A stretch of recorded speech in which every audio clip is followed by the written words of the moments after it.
বিসমিল্লাহির রহমানির রহিম। আর্দ্র বিশ্লেষণ। আর্দ্র বিশ্লেষণ হলো পানির সাথে উভমুখী বিক্রিয়া। এখন কথা হলো যে আর্দ্র বিশ্লেষিত কারা হবে, কোন যৌগসমূহ আর্দ্র বিশ্লেষিত হবে।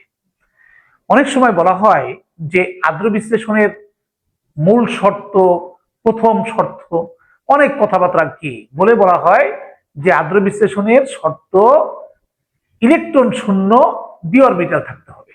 নো, আর্দ্র বিশ্লেষণের শর্ত ইলেকট্রন শূন্য ডি অরবিটাল নয়।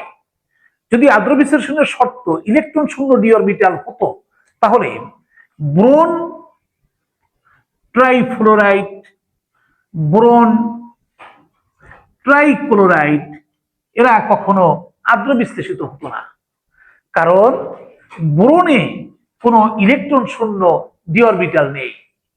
আমরা জানি বোরন উত্তেজিত যদি করে দেই তাহলে helium 2s1 2px1 2py1 2pz শূন্য। দ্বিতীয় পর্যায়ের মৌল বোরনের কোনো ইলেকট্রন শূন্য অরবিটাল নেই, কাজেই বোরন ট্রাইফ্লোরাইড, বোরন ট্রাইক্লোরাইডের কখনোই আর্দ্র বিশ্লেষণ সম্ভব নয়। এ কারণে আর্দ্র বিশ্লেষণের শর্তে কখনো ইলেকট্রন শূন্য ডি অরবিটালের প্রয়োজন নেই, ইলেকট্রন শূন্য অরবিটালের প্রয়োজন আছে। যদি কোনো মৌলের ইলেকট্রন শূন্য অরবিটাল থাকে, সেই অরবিটাল পি অরবিটাল হোক বা ডি অরবিটাল হোক, তাহলে সে আর্দ্র বিশ্লেষিত হবে। যেমন বোরন 3 অণু পানির সাথে আর্দ্র বিশ্লেষণ বিক্রিয়ায় অংশগ্রহণ করে বোরন হাইড্রোক্সাইড এবং 3 অণু হাইড্রোজেন ফ্লোরাইড উৎপন্ন করে। এক্ষেত্রে বোরন হাইড্রোক্সাইড আপাত দৃষ্টিতে মনে হচ্ছে যে যৌগটিতে 3 অণু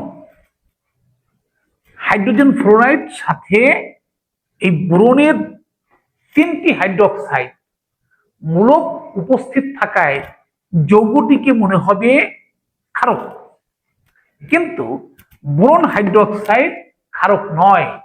বোরন হাইড্রোক্সাইড একটি অ্যাসিড, ইহা বোরিক অ্যাসিড।